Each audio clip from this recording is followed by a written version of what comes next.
Hello and welcome. My name is Wes Ward from GovernWith, and welcome to the second webinar of 2023. As I said, my name is Wes Ward. I'm in charge of client impact and partnerships here, but today it's not about me. It's all about you and director in transition, and why director transition is a critical success factor to become a high-functioning board. We're very privileged to have two special guests on today. Obviously, we have Fi Mercer, CEO and founder of GovernWith, on each month to share our insights. But every month we have a new talent, someone who has extreme amount of experience, and that's Julie McCormack from Merri Health. A little bit about Julie.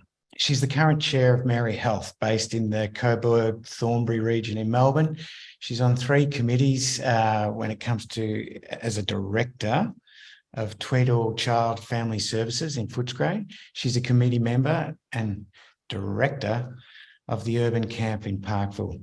She's on the management committee of State Netball and the Hockey Redevelopment, and is director of Income Company, a women's in-trades company that she created 20 years ago, which is a remarkable effort, and has been a previous board member on the Thornbury Women's Neighbourhood Centre and a board member of the College of Law in Sydney. Welcome, Julie. It is fabulous to have you on here today. Thanks, Wes. It's lovely to be here. Thank you. And of course, we've got Fi Mercer. You people may be familiar with Fi. She is CEO and founder of GovernWith. And GovernWith is a next generation governance review, director capability development and board succession service. And she's been at this particular project for 10 years, coming from a background as a governance consultant. She's got highly specialized skills in highly regulated, government funded, not-for-profit industry sectors. But her education is wide, broad and varied as well. She's studied entrepreneurship and innovation at venture capital studies at the Haas Business School in Berkeley, Silicon Valley. So welcome, Fi. Thank you for your time. This is going to be fun. I'm really looking forward to this. Thanks, Wes. Okay, I'm just going to shrink a couple of things so I can see. Now, today's agenda for everyone out there, we're going to be as actionable as we can in getting the knowledge through for everyone. And so these are the topics that we're going to be talking about today: the director life cycle from recruitment to retirement. We're also going to talk about the transition management and the impact on board performance. And this is really the meat and potatoes of what we're talking about today. And then how to successfully execute a director transition plan. Of course, we'll have top tips that you can take away and put into action. But if you want to know more, how to implement what you're learning today, it's going to be very exciting. So without further ado, I feel that we should dive straight in. And at this stage, part 1 of this webinar, Fi, I'd like to hand it over to you. Thank you, Wes. So I guess what we're going to talk about today is a phrase that we've coined called the director transition cycles. And as you all know, there are a lot of really important development cycles that lead to you being a high-functioning board. And the director transition cycle is one of those cycles that tends to go around 3 years. And 3 years actually is that magic number for all sorts of development cycles, whether it's developing yourself as a board or whether it's your strategic cycle or your risk cycle. It's also a director transition cycle. And where's one of the reasons why this is so important is that one of our partners, Aon, have done a really big piece of research, and they do it every 2 years, into independent school. They particularly ask questions about governance. And one of the things that surprised us was the data that came back around the lack of planning that doesn't happen. And even the data even highlighted that the school said, and I know that this, and Julie will support me, applies to many other sectors as well. Even if they do planning around this director transition or director succession, they're actually not doing the full cycle. And I guess that's what Wes, Julie and I are here to work through with you today, is the key elements of this cycle and making sure that we can assist people to know how to actually do this. Absolutely. Thank you, Fi. And a shout out to our partners, Aon. They provide so much data and insight, and it's just incredible, these numbers that we're seeing right now. Will be circulated afterwards. Sorry. Okay, Julie, let's talk about succession planning and planning. It's so critical, especially when you've got a strategic outlook, which is the responsibility of boards. You've got so much experience in this area. I'd like to open the floor to you. Thanks, Wes. Well, I think I'd like to start off by saying that good committed directors are like gold, and finding them and keeping them is critical to every board's success. So this is super important for everyone. I think it's important to acknowledge in our sector that often directors are not paid. And so therefore we need to find other mechanisms to keep our directors engaged and enthusiastic through their lifespan on the board. So I think planning to replace a director is a key role for the whole board, and it should start with many provocative and reflective discussions about what skills are required at this point in time based on some evidence. And that evidence that we've certainly been using at Merri Health is the skills matrix that we have done through GovernWith. I think it's fair to acknowledge right from the outset that for many boards in the for-purpose sector, there's a mix of both appointed and elected directors. And that can be a bit of a complicator because often we can only really identify what skills we require when we're appointing directors. And we don't have the same kind of say over those directors who are elected by the membership and the community. Right. So if I just take Merri Health Board as an example, and where we start, I guess the very first point that we would make is that culture is our first skill fit. That's the very first thing that we look for. So we might have lots and lots of applicants for a role that we've advertised, and there may be applicants who are, I don't know, managing directors of ASX 200 companies. But if we don't believe that they share our values and culture, and if they don't demonstrate their knowledge of and their support for our key programs, which reflect our values, so things like our carer program, our rainbow tick accreditation, our gender equity status, our employer of choice awards, then we probably wouldn't consider them as being appropriate for our board. So that culture piece is front and central for us. So looking at the skills gaps we have when somebody leaves the board and thinking about these in terms of our strategic plan and perhaps what new capabilities we may require are also essential things. And then, of course, we have some statutory requirements as well based on programs that we deliver. And that also will influence our discussions. So, for example, at Merri, we have a large aged care program. And under the new requirements coming in December this year, we need to have a person on the board with a clinical background and experience of delivery, service delivery in this area on the board. So we have to be constantly thinking towards the future. Are there emergent issues, new programs that would be helpful to have specific expertise on the board? And we balance that with what skills and knowledge we might want to be able, or we might think that we can buy in for specific purposes. So it's against all of that background and discussion. And I can say for a fact that we are recruiting at the moment, or thinking about recruiting at Merri Health, and we have had countless hours of those sort of discussions, very robust discussions. which I think are a renewal process in themselves for the board. It's really important to have those in-depth discussions about our future, to really reflect as individuals on the skills that we have and the knowledge that we bring to the board, and to be very open about what we might need to do next.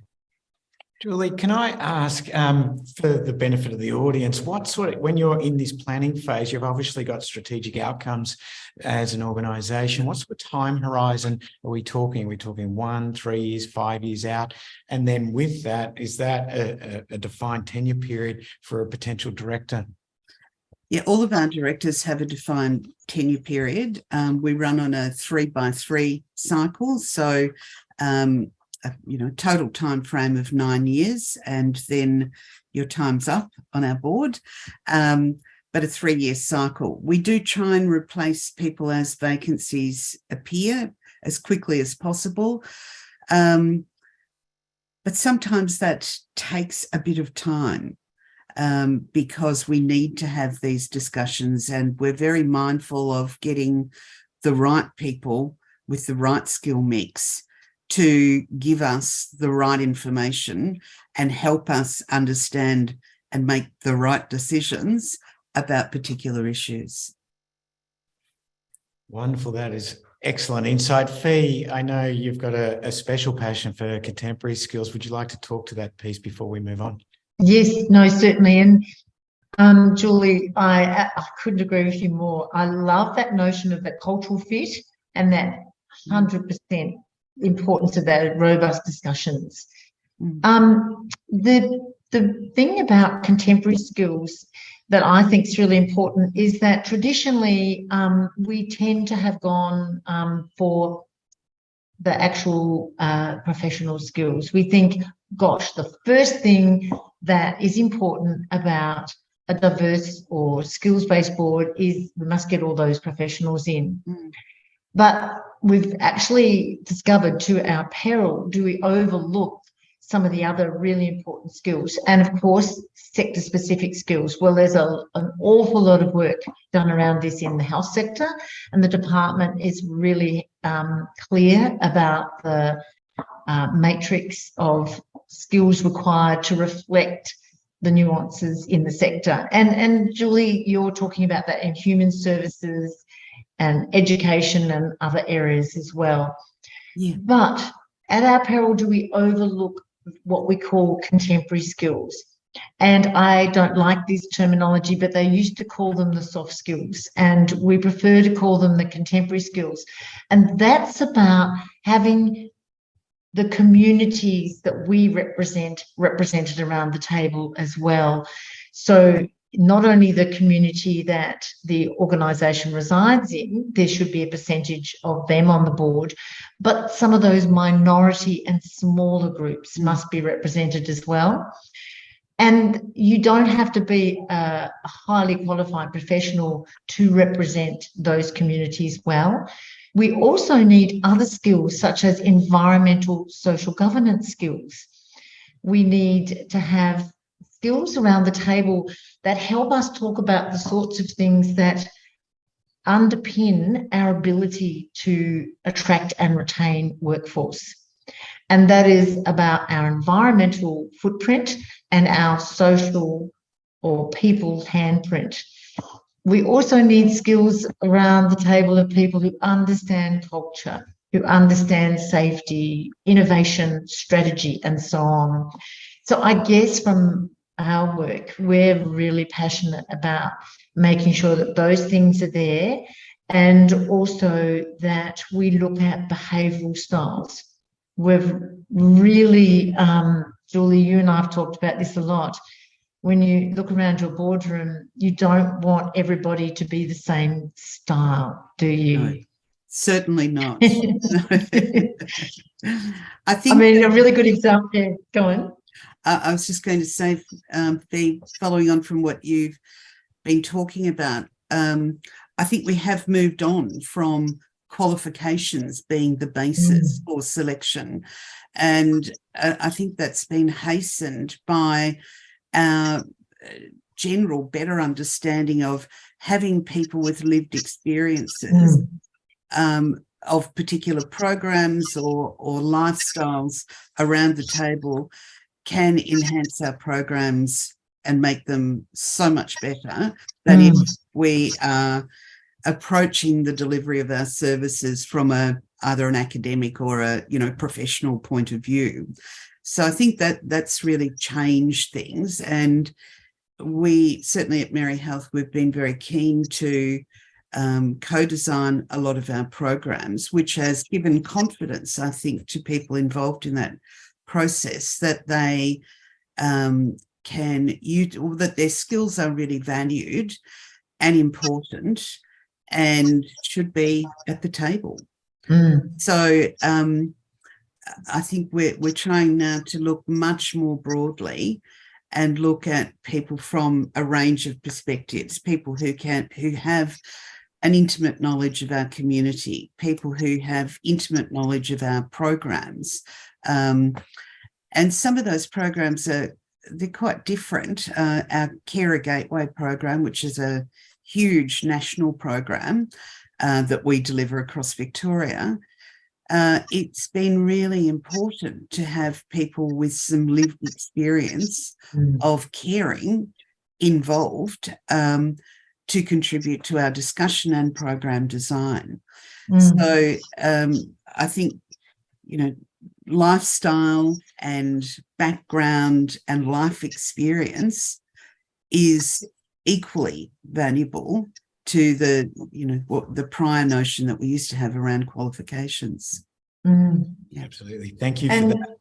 The old saying, if you fail to plan, you're planning to fail. I know that those points you just spoke to, Julie, are incorporated into our methodology now, because you have to get that lived experience into the assessment process somehow to acknowledge that amount of experience. But speaking of experience, we start to move into the director recruitment cycle. Very, very important to complement your plan, your 5 or 3 or 1 year plan, and then your succession plan.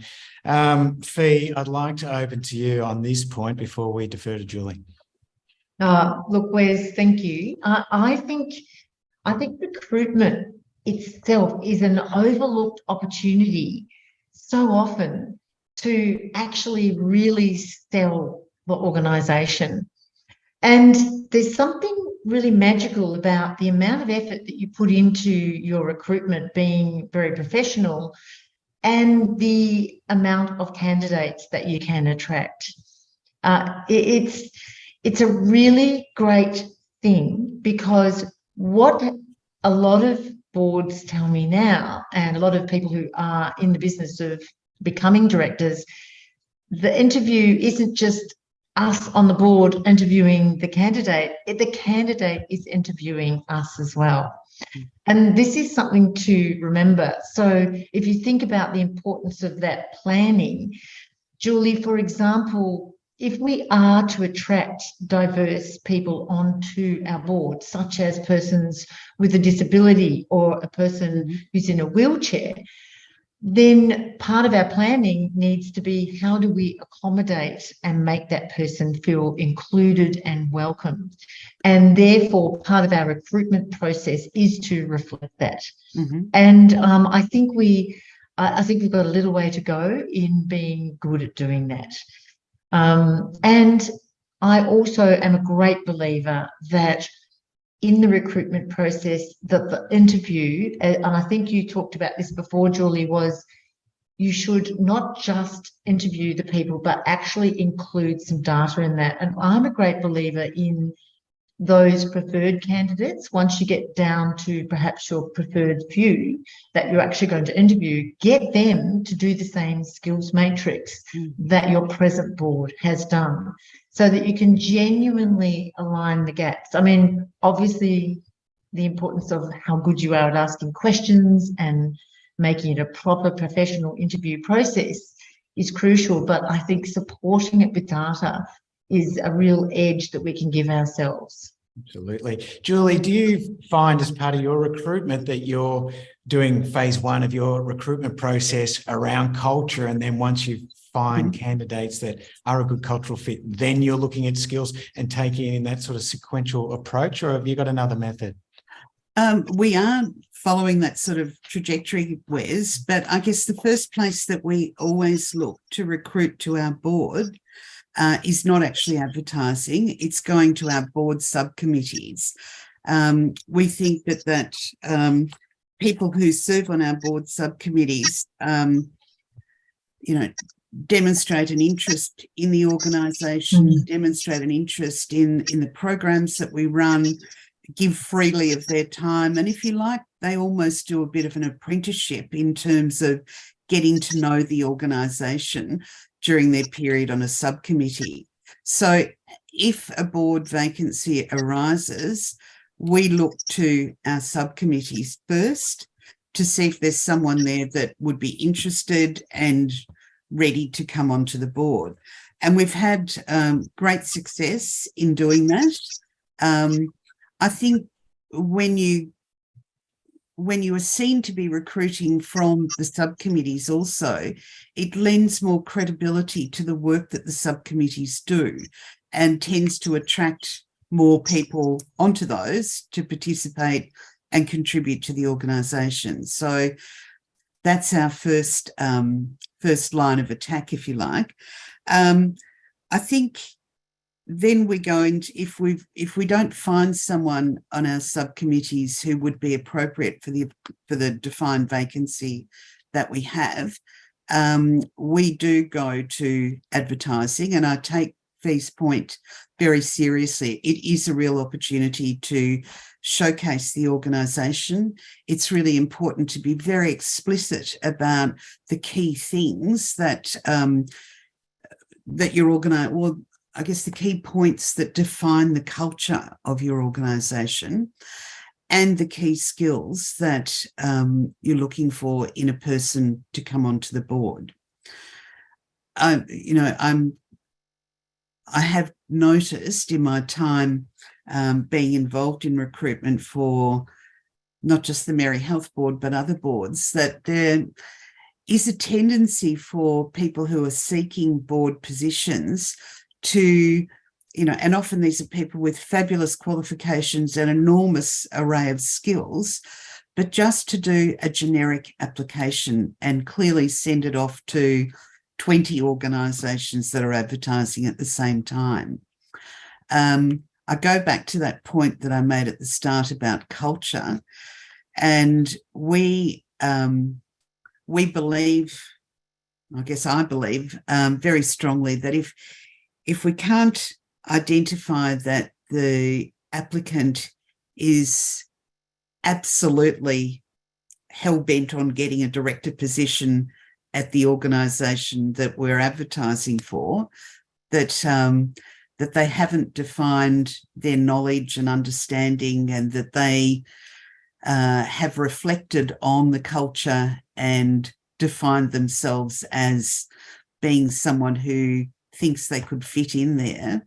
If that's not apparent in the application, then I think most of the time we wouldn't proceed with that application. And I think people have got to be drawn to the role more, especially when you're purpose-driven, like the organisations you're involved with. Well, I think there are two things. There are people who just want a board role and seemingly don't care where it is. And then there are organisations, well, like the ones that I'm involved with, who are very keen to have the right person with the matching values appointed to the board. And there's a bit of a gap in between those two positions. Absolutely. Do you find that, with an abundance mentality that finding that unicorn, that person who's fit for the role but got the skills and experience, is that difficult, or is it just more clarity in the recruitment process actually reveals them? I think clarity does reveal them, and I think if you've got your selection panel on song and all in agreement about who and what we're looking for, then that's actually quite easy, even in a sea of applications. That's certainly been my experience. Clearly, planning is the key to that. If you do Absolutely. it well. Absolutely. And having those prior discussions and making sure that we know exactly what we're looking for.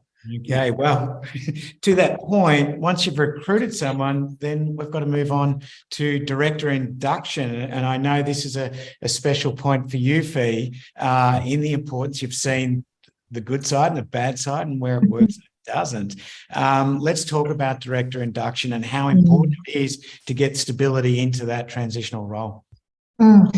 Wes, thank you. I think that induction is an extraordinary opportunity that I think we're still working hard to get right. For example, our data so far in our skills matrix from 2022, and Julie, this is off the new, newly rewritten questionnaires, is that 44%, which is a lot, of directors still aren't confident in their induction process. And in fact, describe in a lot of cases that it wasn't done fully, or it hasn't really started yet, or it started and nobody's kept it going. And it's just absolutely, even if you didn't get the bit right about really promoting your organisation and really honing in on the presentation of your culture, getting the right interviews right, you can pick up and you can turn that around in your induction process. Again, it is the perfect place to showcase who you are, the purpose, the values, get your director engaged. You know how we talk about workforce being so important to engage them in your culture?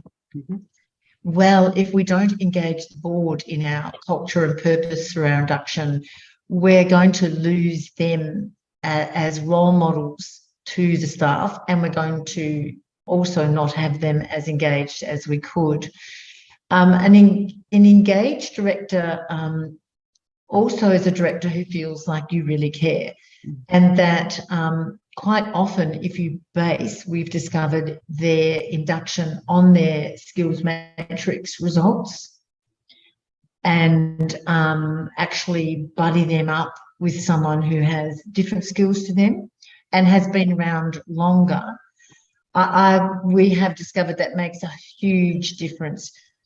One of the key things is not so much about the focus on the director's areas of capability that they don't have, but about the focus on the director's areas of capability they do have, and really helping them bring them to the boardroom table. Julie, it does annoy me a bit when people keep saying, oh, it takes you 2 or 3 years to become a good director. I think that's a bit of a myth that we all buy into, and perhaps we shouldn't, because if you really focus on helping a director bring to the table what their best suit is, then I think their engagement and their contribution will happen a lot quicker. I agree. That's a really good point, I think, for Julie, you know, from the coalface. Are you seeing it's taking longer than you hoped or expect, or is it really coming down to that executable induction plan? I think having a really good induction plan is critical. I think it's about investing in your new directors, and the essential thing there is time. I think it's often seen as a bit of a tick and flick exercise. You know, we've given you a 10-minute talk on the key things that happen in this organisation. So, right, you're ready to go now. And it's not like that at all. I think it's really important that, you know, they're shown around the various sites. The new director is shown around the various sites and locations that the business operates in. It might be scheduling time with each individual exec to get to know in some depth how their area of the business works.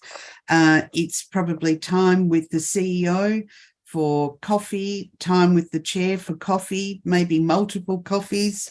And all directors should be encouraged to make individual time with the new director to not just tell them about the business, but maybe give them their perspective about the business and where it's heading, and also get to know them a bit as a person. I mean, I think if you've got a bit of personal engagement with people around the table, if you know a little bit about where they come from and what they think or what's important to them in life, it's so much easier to have proper conversations and proper discussions at the board level.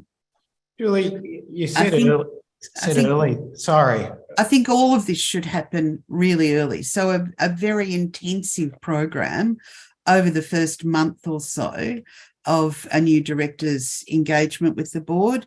And then I think it's really important to make sure that they feel comfortable. So what we've always done is, I wouldn't quite call it a mentor program, but sort of make sure that either the chair or somebody goes through the board papers a couple of days before the first half a dozen board meetings, just to make sure that there's no surprises, that they're not going to feel stupid, that they don't understand or don't have the background to an issue that might come up.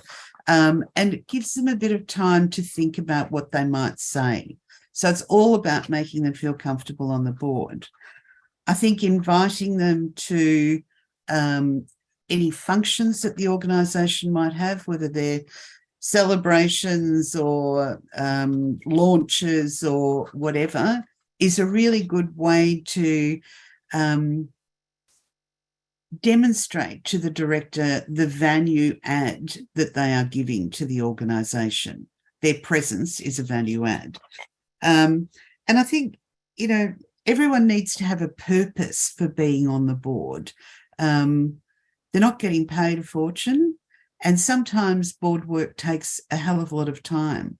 So every new director needs to find that meaningfulness in their participation on the board. And if we can engage a new director with a particular program, with a particular area of the business that utilises their skills, then that meaningfulness will be really clear and apparent very soon. And I think when people feel that they're genuinely making a contribution, that they are bringing skills, knowledge, understandings to the table, then it's at that point that you've got an engaged director. And I think that's what we need to be focused on when new people join the board. Absolutely. I was going to ask, you've got a lot of experience in large organisations and community-led ones, smaller ones. With Merri Health, you've got a 3x3 sort of tenureship for directors. Is induction different for a smaller, more community-led organisation? We've got a lot on the call today. Does it change, or the frameworks stay the same? Look, I think it stays the same. I mean, there may not be that breadth of people available to, spend time with the new director, but I think in those in very small organisations, we need to be inviting the directors in to spend time in the business. And whether they come in for almost like a work experience for 3 or 4 days to just be immersed in the business, to see how people operate, to see who the clients are or whatever, they have to have some real knowledge of what's going on there. Because without that real knowledge, they're sort of operating in a vacuum. Exactly. Well, speaking of knowledge, the next step in the director cycle is the director development. Mm-hmm. And Julie, I think this is your time to shine. You're doing an incredibly insightful program so far, but this is a real passion point for you, I know. Well, this is always also sort of what I do for work. So yes, it is a passion. I really strongly believe in investing in and developing directors, new and older ones. And I think we spend quite a lot of time sharing information about webinars such as this, short courses, longer courses, opportunities to meet particular people with our directors, particularly at Merri Health, which does have a very big focus on professional development. We take it so seriously that all directors report in on a monthly basis, so about what activities they've been involved in. And we include a record of that every month in our board papers. So it's quite transparent. People see who's been to what, and often that generates interesting discussions where people will say, well, what was that like? Were there any notes from that? You know, can I get a copy of the link to that video? And so things are shared around.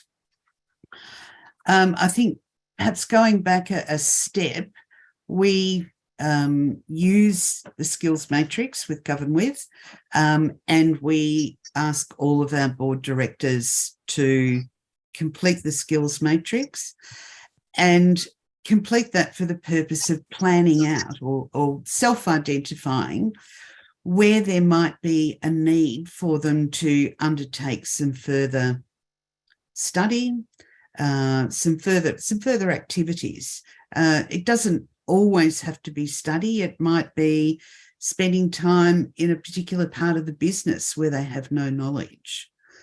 So I think we use that to encourage people to take up opportunities. And we also have a pretty strong policy of, if someone on our board says, I'd really like to do this course, more often than not, we support them to do that course.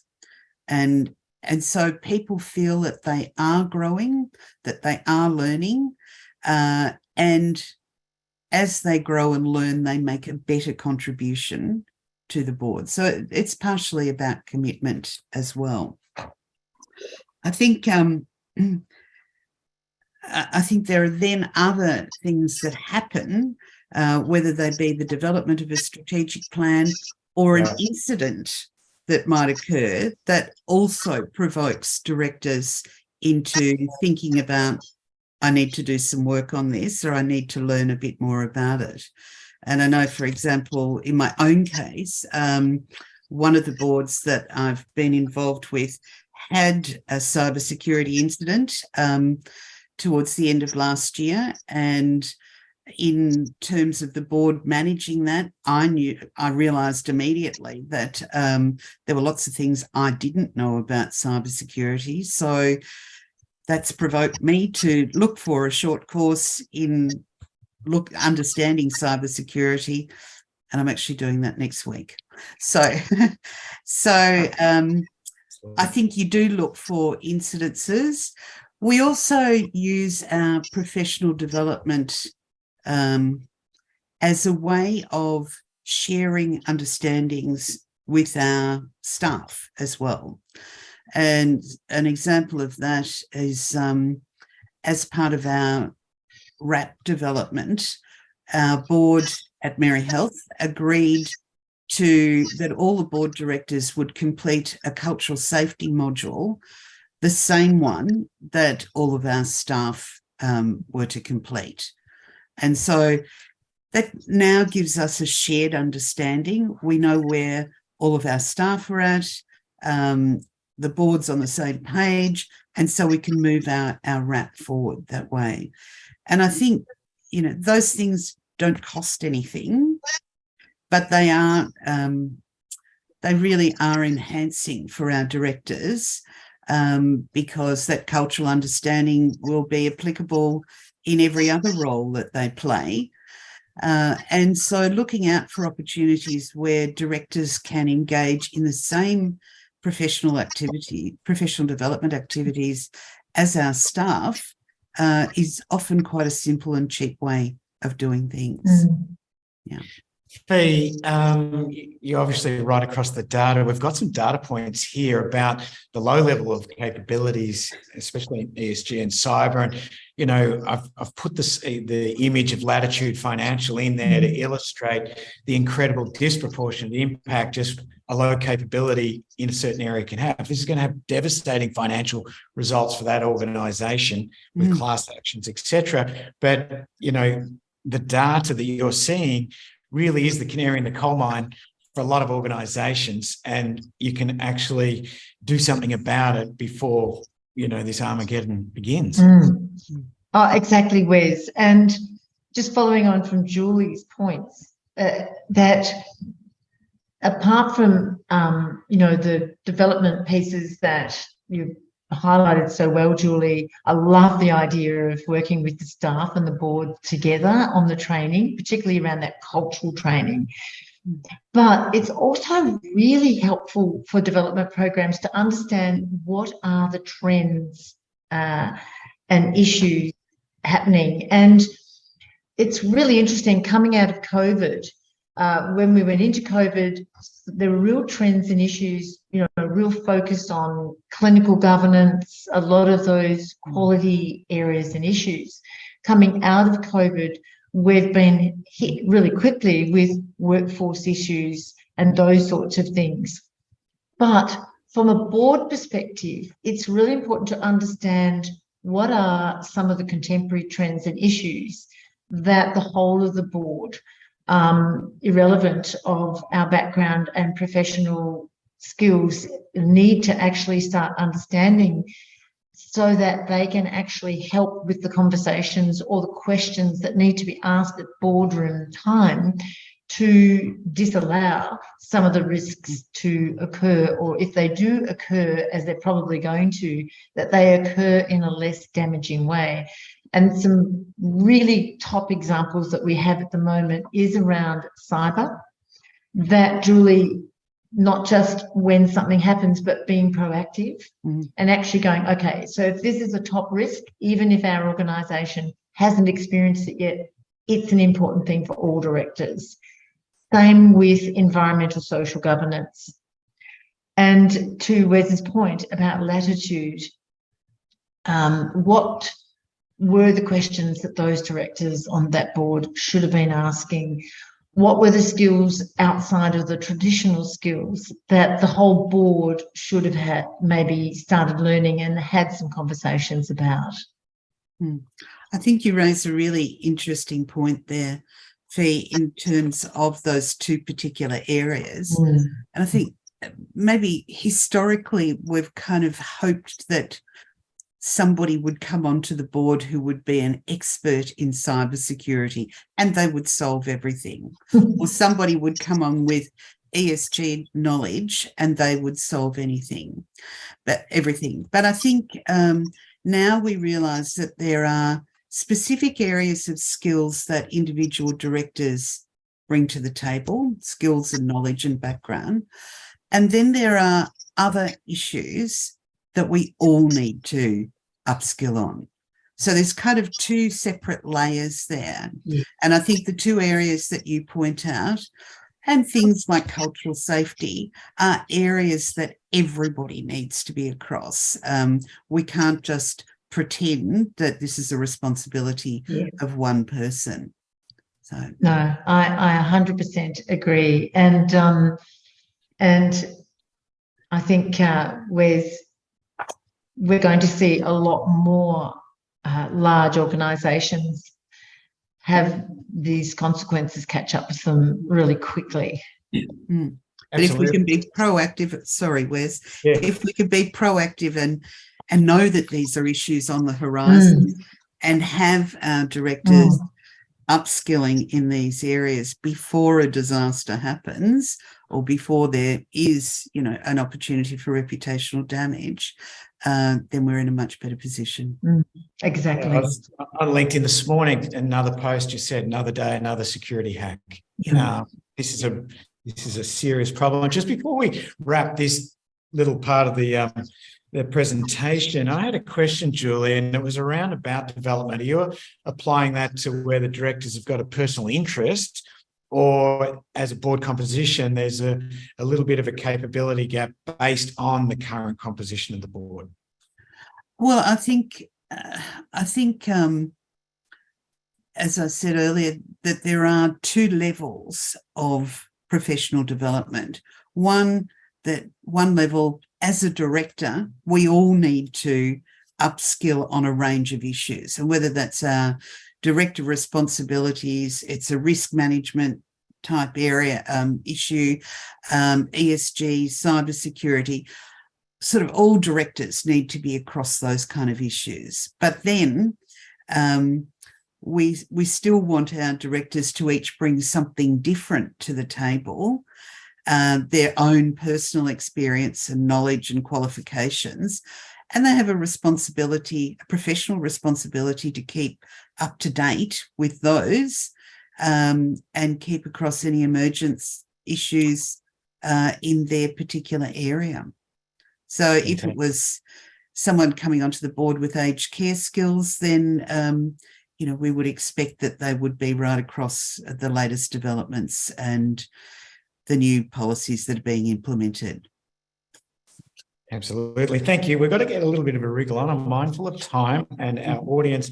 Fi, we're going to talk about a special sweet spot of yours, and a shout out to Rebecca Murphy around about mentorship, and it sort of ties in a little bit with that induction piece we spoke about.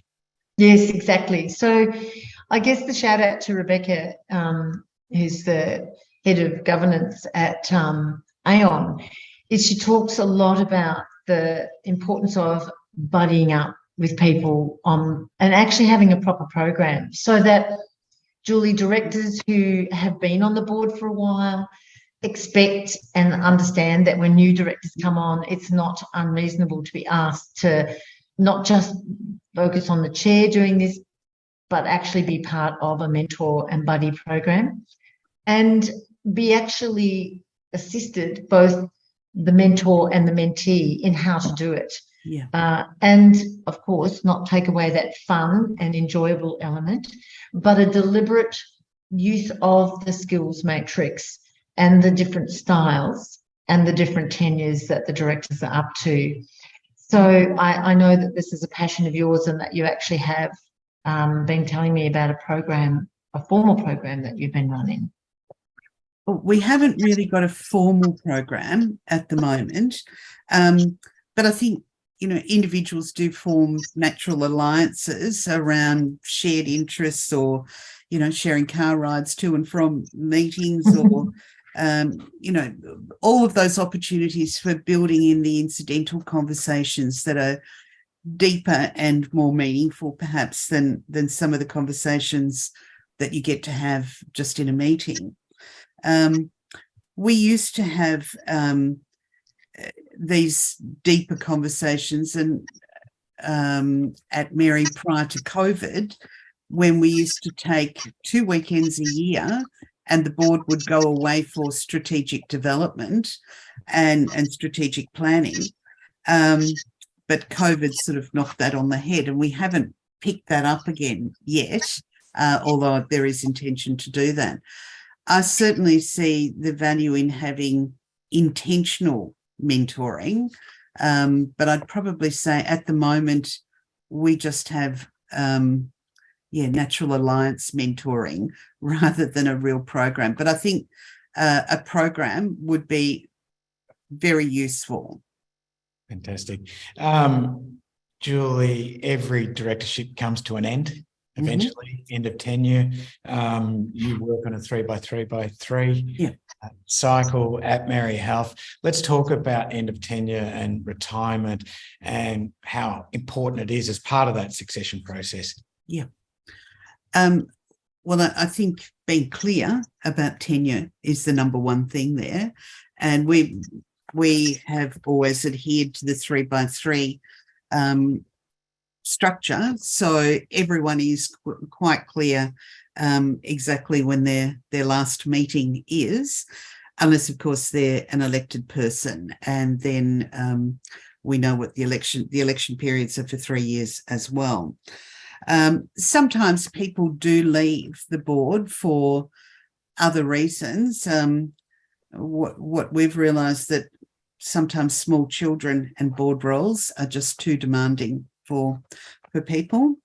But I think that capacity to continually refresh the board really helps avoid any sort of complacency and avoids that group think, both of which are huge risks for the board. We try and certainly at Merri Health acknowledge the contributions of retiring directors, and we try and maintain close contact with them for those people whose terms have expired.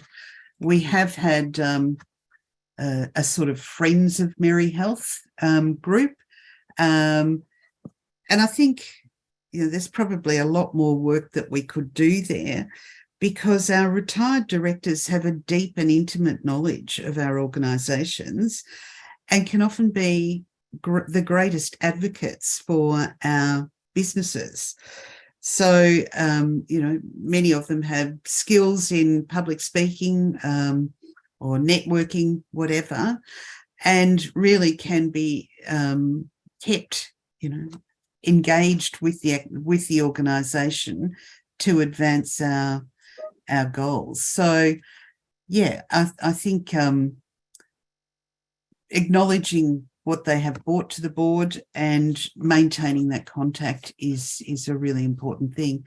And I'm sure that's even more important in small communities where people remain in the community, but just not on the board. But I'm sure that they would have the same interest in the outcomes of the organisation. Fi? Hello, Fi, are you there? Yes, Oh. I think I agree with you 100%, Julie. I think that my view of succession is that it's part of that initial planning. And what I think is a real problem is when succession, particularly around leadership roles, is secret squirrel business. It's just ridiculous. It should be one of the most important things that you identify. What are the skills required for certain subcommittees? Who could be the chair of that subcommittee and who could be a deputy chair? And too often, Julie, we hear people saying, I'm the deputy chair, but I have no intention of being the chair.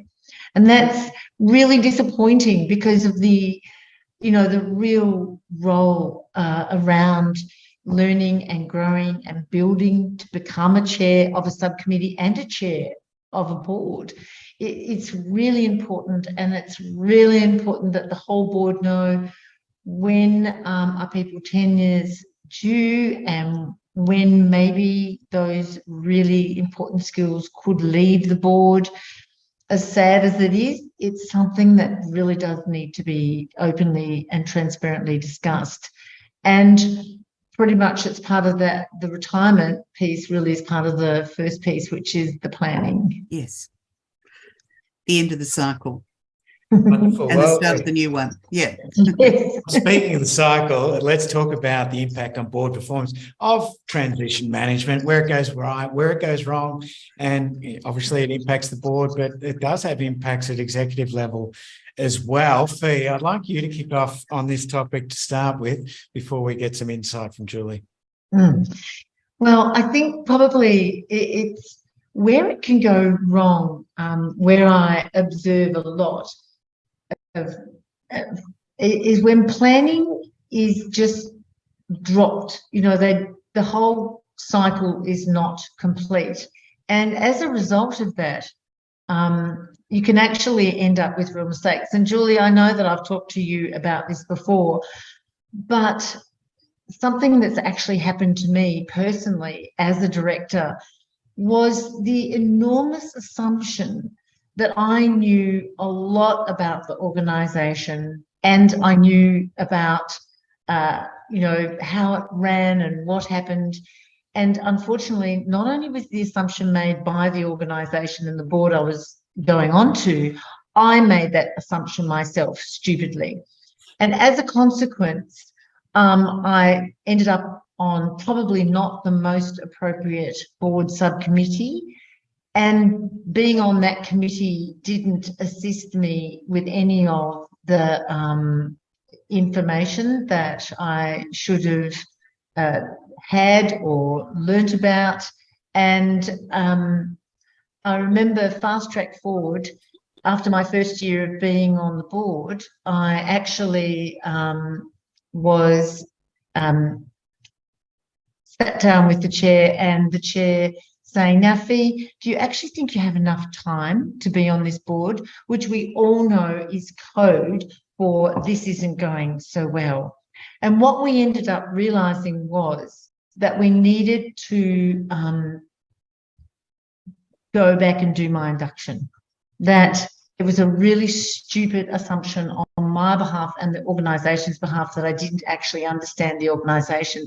They put me onto the quality committee. I learned a lot more in depth about the organisation, and I actually then learnt and became a much better and higher functioning director, which was really good. Now let's talk about real world experiences. Julie, you've been a lot of experience. You know what it looks like when it goes right. So let's talk about, when successful transition execution occurs and the upside about it. When successful happens. Sorry, I was preparing to talk about when it wasn't successful. My apologies. I am mindful of time because we are sort of slightly behind, and I just want to make sure that we get everything in for the audience. So I apologise for that little upset, but this is a really, really important point and really ties in with what we're saying. No, I think an example that I'll talk about is advertising for a role on our subcommittee. I won't specify which subcommittee it was or which organisation, but advertising for a role there and being really mindful that the advertisement was explicit, talked about what types of activities would take place on that subcommittee and the types of issues that it dealt with, and was explicit about what type of person we were looking for. We had a number of applicants, and I think at that point appointed 2 to our subcommittee, one of whom particularly demonstrated enormous skills and insight and really brought a completely new focus to that subcommittee. And it was that person who later on we had opportunity, having recognised the insight that she had brought to that subcommittee, we had opportunity to bring her onto the board, where indeed she played a very strong role, although unfortunately did leave the board after a couple of years because of that mix of small children and jobs and life. So it worked really well. I think we had enormous impact from that person because they knew what they were doing and brought it to the board. And we knew at the time what we wanted, and we identified the right person. So it was a very good matchup all round. But again, I think it goes back to that planning and being clear what you're looking for. So that's probably the key. As Fi says, clarity is kindness, isn't that right, Fi? Yeah. We'll move along now because we did promise a set of top tips. We've got 4 of them. Fi, I'd like you to get the ball rolling. Well, I think Julie and I are in fierce agreement about this. Recruitment, attraction, retention, I think all of it fails if you don't plan. And I think like we do our strategic plan, our key stakeholder engagement plan, I think we have to do this planning. And Julie, I honestly recommend, like every year at the beginning of the year, you do your strategy. This should be a plan that the board include in their planning days. And I think if we haven't done it before, we're going to need to do it from now on because there are greater compliance requirements, certainly in the health sector, about who can be on the board and what skills that they need to have. So as those compliance requirements roll in, we're going to need to take account of that. So yes, I totally agree. It's an annual process. And not just those technical or skills that we're talking about in health, but also, and in aged care. But if we want to have those contemporary skills on the board, if we want to have directors who represent our minority community groups that enable those diverse and proper questions to be asked around the boardroom table, we have to help them how to be understanding what is governance and how does that work. So we've got to plan for that as well. Yeah, totally agree. I think so. Well, tip number 2, it sounds like we need a very good induction system. You've really unpacked why it works and why, if it goes wrong. Exactly. I think a good induction can almost forgive you for missing out on those first couple of planning steps. Yeah. But I'm absolutely with Julie. This has to be an ongoing thing. It's not a one workshop wonder. It has to be ongoing. One of the main reasons is you could be a director in your 3rd year, but the trends and issues in the environment change, and that's classic at the moment, isn't it, Julie? Workforce. Yep. Where did that come from?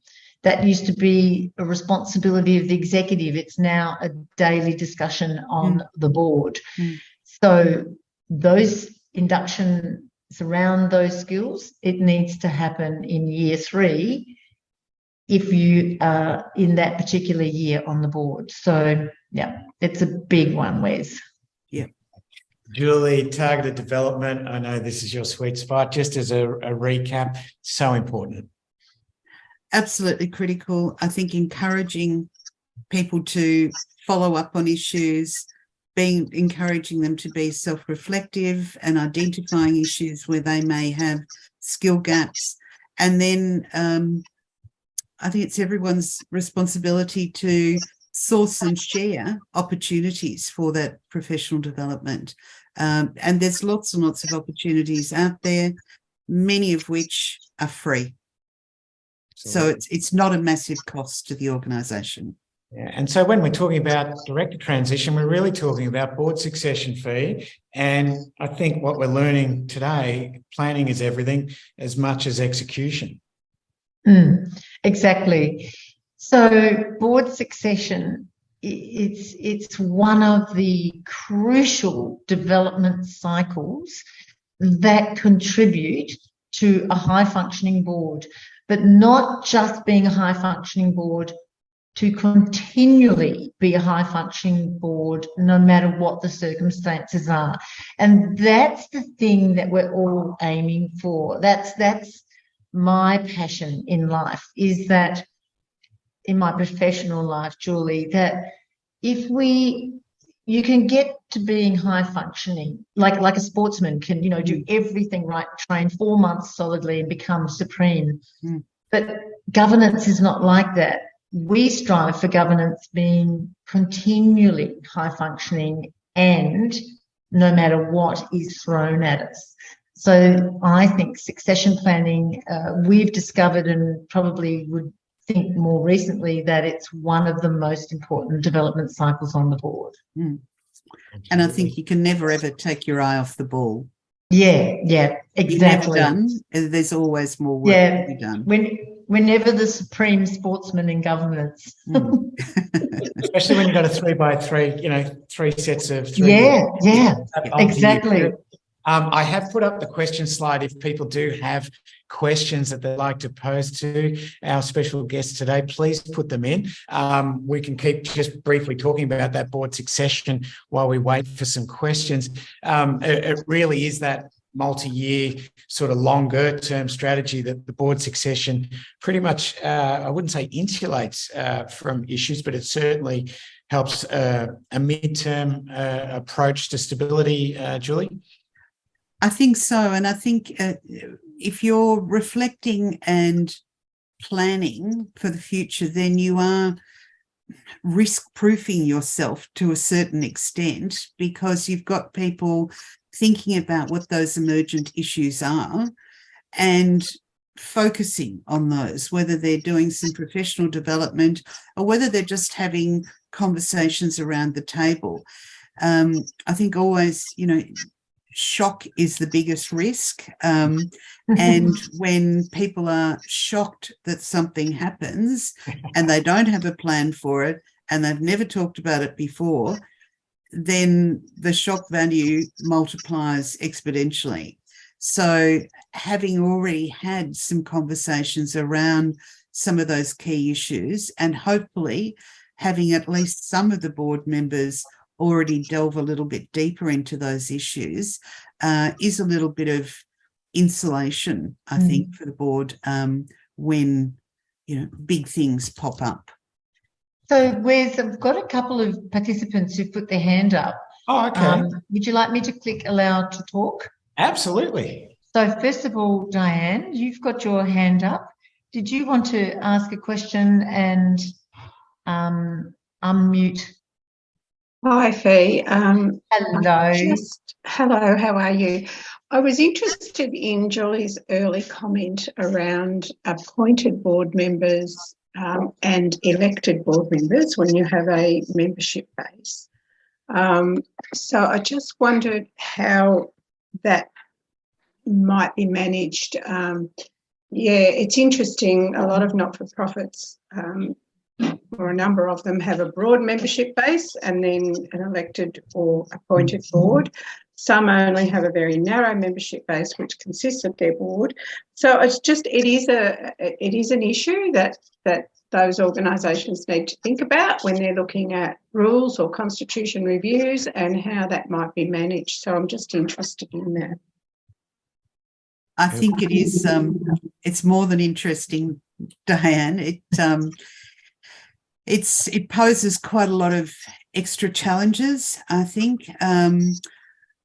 We always hope that people who are elected to the board have stood with the same intents and vision that our appointed members have. I guess it's true to say that sometimes people don't necessarily stand for those reasons. They might stand to, further their career or see the board role as a stepping stone to something else. And in that case, it's always a challenge to engage with those people and have them focus on the work of the organisation.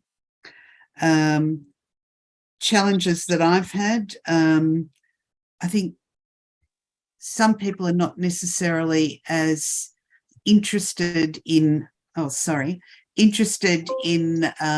pursuing their professional development and demonstrating their interest in the broad array of issues as we would necessarily like. They may have come onto the board with an interest in just one particular area, and that does pose a challenge to try and engage them in the whole array of issues that the board deals with. So I'm acknowledging that, yes, the challenge is there. It's an ongoing one.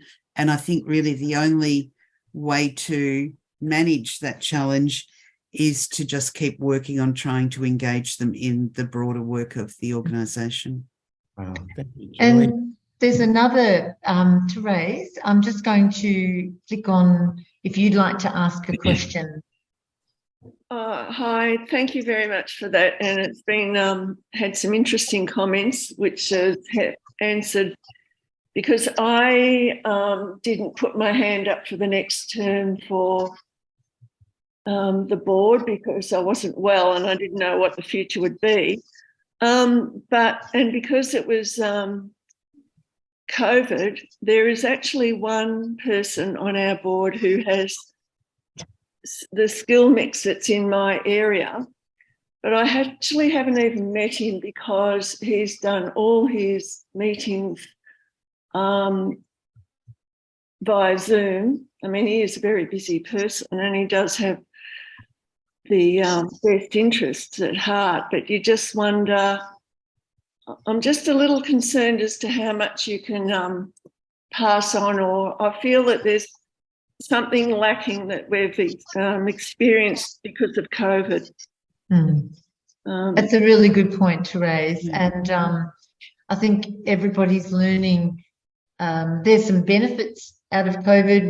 We get the benefit of broad skills being zoomed in, but we also have the issue around that induction of people from other areas being able to understand the community and what have you. Thank you, Therese. That's a really, really good point. At this point, I'm going to step in. I'll just summarise one last question because we're getting a lot of wind-up eyes up the back here. But I'm merging two questions, one from Sef van den Nieuwla, Dutch question, and an anonymous attendee.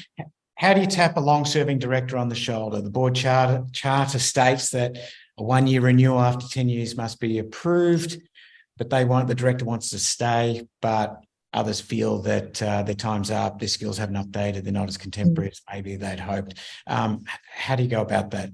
I think probably the most important thing is the use of the skills matrix and how that allows the discussion to be non-personal. Apart from the fact that the tenure is up, one of the things that is really important about doing a good skills matrix and a broad lot of questions, not just around professional skills, but your sector skills, contemporary skills, your leadership styles, and so on, is that if that skills matrix is up to date and relevant to your strategy and where you're going in the future, that is the perfect way to have those sorts of conversations in a non-personal way. Fantastic. So, yeah, no, I think that it's a combination of the chair actually talking with the directors and using the skills matrix to assist people to see where they do and don't sit for the future of the organisation. Great advice. We've spoken a lot, for people in the audience, they may think it's, that's great. We've had some really good case studies, but it could feel like a little bit of a theory and be asking, how do we put it into action? Exactly like you explained just before, Fi. Just to let everyone know that we've teamed up with the Governance Institute of Australia.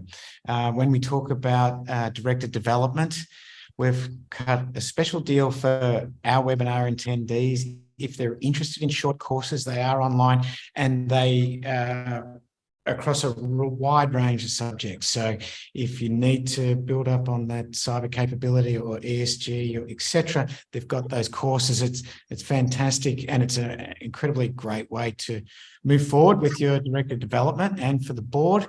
And ideally, what it does, it teams up with our flagship product, Boardroom Plus.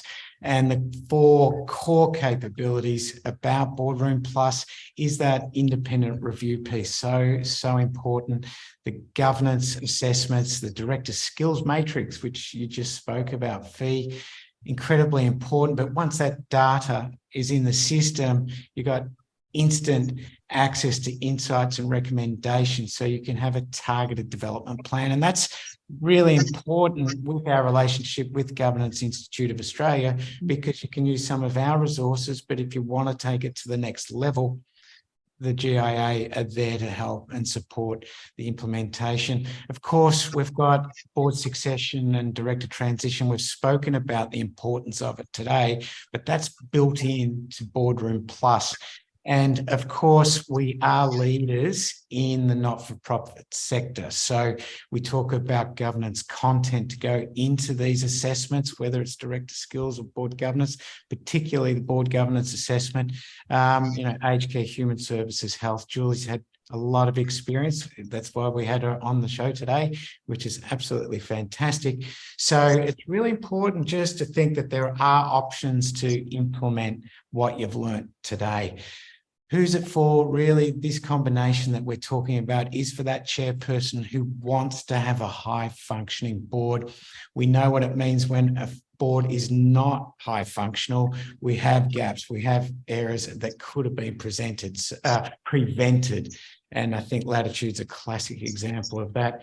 But what we're finding now in most recent times in the last 8 weeks is the CEO is just as invested in having a high functioning board and starting to build the bridge between the board and the executive. And so today for our listeners, we're really excited to invite you to have a look at what we call actionable governance. And it's for the boards and the executive that are ready to implement. They just know where they're going. They've just got to make sure that they get this piece right. If you assess on the Boardroom Plus platform before April 30, Fi will do her own personal recording of the insights and make recommendations and really flesh out her 30s experience in the field to really unpack and get something very unique and special to our audience. But of course, once you've got insights and recommendations, how you're going to action the development. And we've got that special pricing from Governance Institute of Australia. So all you have to do is to speak to us about accessing that because of our special relationship. But also, as we said prior, the CEO is very, very interested in having a high functioning board. In our Boardroom Plus, it's usually just for the board members, the chair and the directors, but we would like to provide a complimentary seat to the CEO to be as part of that program. So they're as fully informed on what the board capabilities are and how it complements their strategy. So if you need to know anything about implementing and making everything you've learned today actionable, it's really, really easy. You just get in contact with me. And the emails that I send out, I literally answer every one. So if you have a question at all, we'll be sending out the replay, hopefully in the next 2 days or early next week, but it comes from me. So if you've got any questions, you'd like to book a call and just find out a little bit more about this offer, please don't hesitate to email and reply to the email. It's very easy to book a 30-minute call with me and go from there. So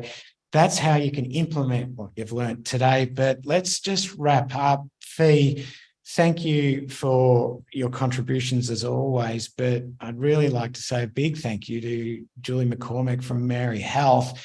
Your experience, not only in your current position, but all the positions before, has really showed up today and highlighted what good planning, board succession and director transition looks like.